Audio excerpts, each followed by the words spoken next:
Everyone, welcome to another blog. তো আজকে হচ্ছে 17 তারিখ আর কালকে হচ্ছে আমাদের বিয়ে বাড়ি, মানে হচ্ছে 18 তারিখ আমাদের বিয়ে বাড়ি।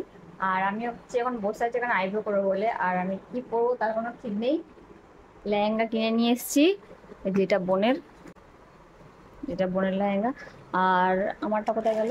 আর এই যে এটা আমার লেহেঙ্গা। অ্যাকচুয়ালি আমারটা ল্যাভেন্ডার কালার আর বোনেরটা, এই যে বোনেরটা এক্সাক্ট কালারটা বোঝা যাচ্ছে, কিন্তু আমারটা অতটা ভালো হয়তো বোঝা যাচ্ছে না। আমারটা হচ্ছে ল্যাভেন্ডার কালার। ব্যাপার হচ্ছে এটাই যে লেহেঙ্গা তো কিনে নিয়ে চলে এসেছি, বাট ব্লাউজ সেলাই করার জন্য আপাতত মানে কোথাও দেবে না একদিনে ব্লাউজ বানিয়ে।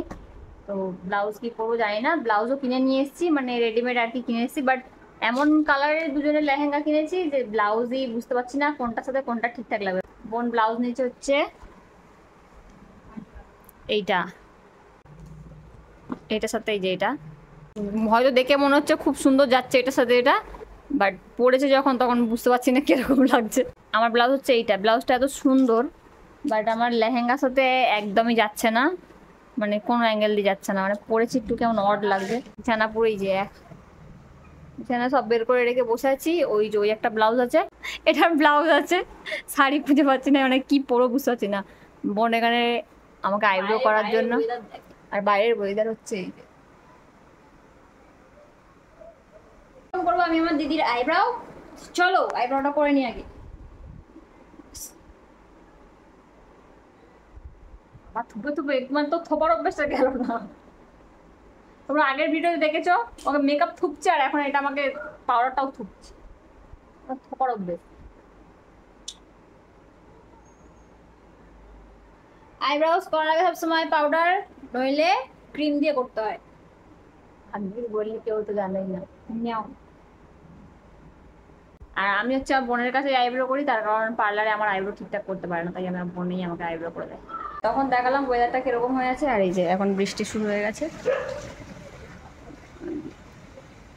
ভালোই জোরে বৃষ্টি পড়ছে। আর এখন আমার বোনের ইচ্ছে হয়েছে কিছু না কিছু পকোড়া খাবে, তো বাড়িতে কিছু নেই, তার কারণ আমরা কালকে দেশে চলে যাচ্ছি। তো এখন আমি বানাবো আলুর পকোড়া। তো আমি আলুটা আগে সেদ্ধ করতে বসিয়ে দিয়েছি। তো বোন বলেছিল যে আলুর পকোড়া খাবে, বাট আলুর পকোড়া বানাতে গিয়ে দেখলাম যে সাদা তেল নেই, তো আলুর পকোড়া বানাইনি। লাস্ট কিন্তু আলু সেদ্ধ করতে বসিয়ে দিয়েছিলাম, তো কিছু করার ছিল না, আলুটা না তো নষ্ট হতো। আমি কি বললাম, তার সাথে একটু কাঁচা ছোলা ছিল, সেটাকেও সেদ্ধ করতে বসিয়ে দিয়েছিলাম। তো একসাথে সেদ্ধ করে এখন বানিয়ে দিয়েছি আলু কাবলির মতো।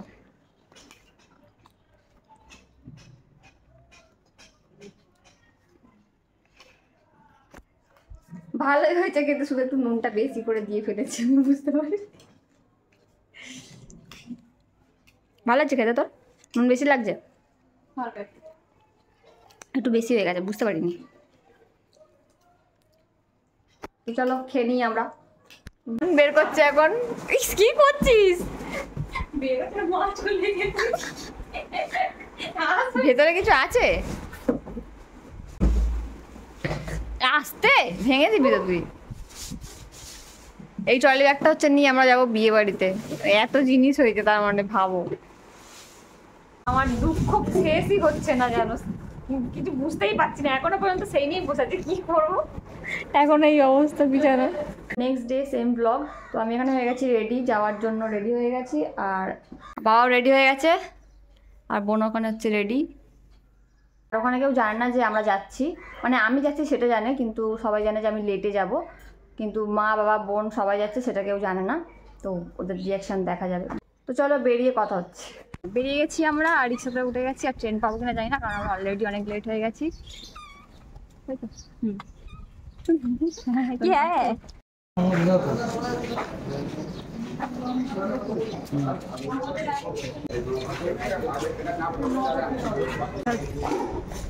যা পাতা চেন্নাই এক্সপ্রেস, চেন্নাইয়ের আছে না সিঁড়িটা, টেম্পলটায় ভাই জন্মের সিঁড়ি। এবার আমরা উঠছি চেন্নাই এক্সপ্রেসে যে মন্দিরটা ছিল ওই মন্দিরটাই উঠছি এখন আমরা।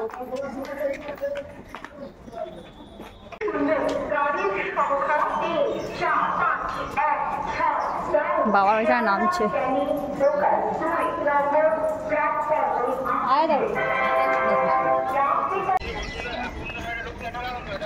চলো, আমি বারবার বলেছিলাম মা ওটা আমাকে ভারী ব্যাগটা, টিকিট ধরো। একটা লাগেজ, দুটো লাগেজ, তিনটে লাগেজ, বাবার ব্যাগ আছে, একটা আছে, এই আর একটা এসে গেল। চলো ফাইনালি আমরা নেমে গেছি, এখন আমরা হাঁটছি। এখন ধরবো আমরা ভ্যান বা অটো।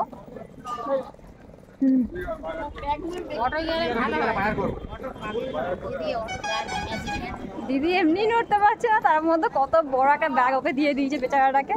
আর বাবা তো ট্রলি ব্যাগটাকে নিয়ে এখানে ওখানে পড়ে যাচ্ছে। ছোট হ্যান্ডেল করেছে কেন, বড় করে না? হ্যান্ডেল ছোট থাকলে একটু সুবিধা হয়। এই মেয়েটার চক্করে আমাদেরকে এত পাড়া ঘুরে ঘুরে ঘুরে ঘুরে আসতে হলো।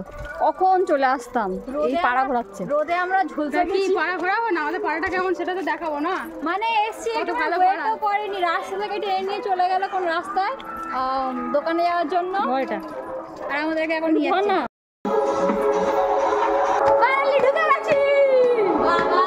এসে খাওয়া দাওয়া করে নিয়েছি, আর এখানে বোন করতে বসে গেছে মায়ের ব্লাউজটা সেলাই। তো বেচারি সেলাই থেকে উঠতেই পারছে না, যে আসছে ওকে সেলাই করতে বসিয়ে দিচ্ছে। যাই হোক, এই ব্লগটা এখানেই শেষ করছি, দেখা হচ্ছে পরে একটা ভিডিওতে।